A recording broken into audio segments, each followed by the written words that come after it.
TCI is brought to you by Forestry, sire of 42 stakes winners, including 2011 Preakness winner Shackelford.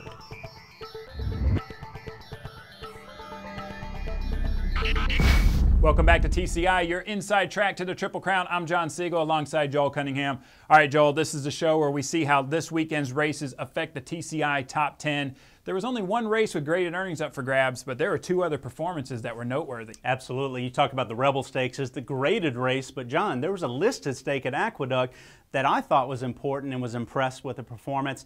And then obviously everybody knows going into the weekend Friday we had that key allowance race at Gulfstream Park. We'll talk about all three, and you might be interested to hear which race I like the least. All right, well, let's jump right into the allowance race at Gulfstream Park. We had Gemologist against Currency Swap in here. Joel being a one-turn mile. A lot of people thought Gemologist wasn't fast enough to beat Currency Swap. I was in that camp, John. I really thought a brilliant one-turn horse. Currency Swap off the layoff to be able to control that pace in a short field. It'd be very hard to catch at Gulfstream. Well, it didn't happen. And they went slow early. It was Currency Swap's for the taking if he wanted it, but they tried to rate Currency Swap, and that played into Gemologist's hands, a legitimate two-turn horse. For Gemologist to find himself on the lead through a 25-second opening quarter in a one-turn race, I mean, that's walking fractions for essentially stakes quality one-turn type horses, John. So I really think it played into Gemologist's hands, and I like the fact that he got stronger throughout the race, finished well within himself. You know, the final time, 35 and change, respectable time, but it was a prep race.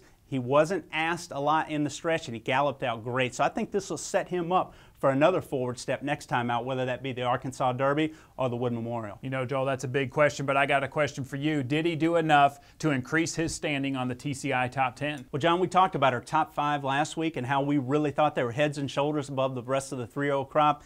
Add Gemologist to that mix now. I really think this is a firm top 6 right now of high-quality 3-year-olds. Gemologist is obviously undefeated, but I'll be honest with you, I wasn't a believer in his 2-year-old form. I really questioned who he beat it to. We knew he liked Churchill. We knew being by Tisnow, he should get better, and he should like distance and get better with age. Right.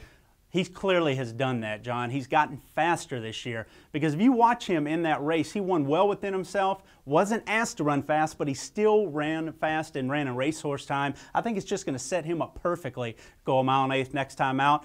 And he's undefeated. He's a legitimate Derby horse. I was wrong about him. Well, I'll tell you, there's a horse that he could be facing in the Wood Memorial. His name is Street Life. Joel, he won a listed stake at Aqueduct over the weekend. This horse comes from out of the clouds every time, and he was impressive. He was very impressive. You know, I'm a believer. A lot of people that read the speed figures or, you know, like to handicap on paper, you're not going to like this horse at all because he didn't break his maiden at Gulfstream, so it looks like they had to send him over to the second stringers up at Aqueduct for him to break his maiden, and he runs slow that day, you know, by the speed figures. Same thing, he runs in a listed stake here, just wins barely by a half a length, not a fast time.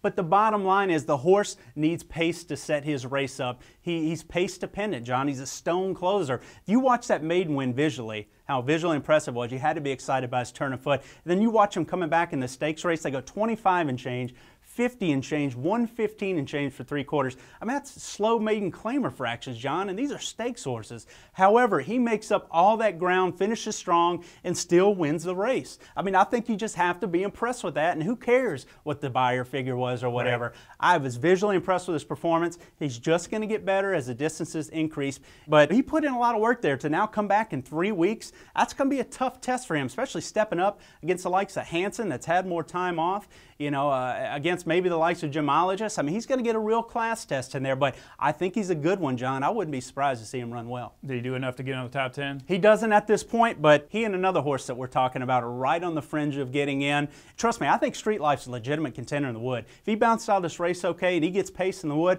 I think he's a contender. Right now, he's not in our top 10. All right, it's no secret who you were talking about. It's Secret Circle. Joel, he wins the Rebel just barely. Bob Baffert said in the post-race interview he thought the horse lost for sure.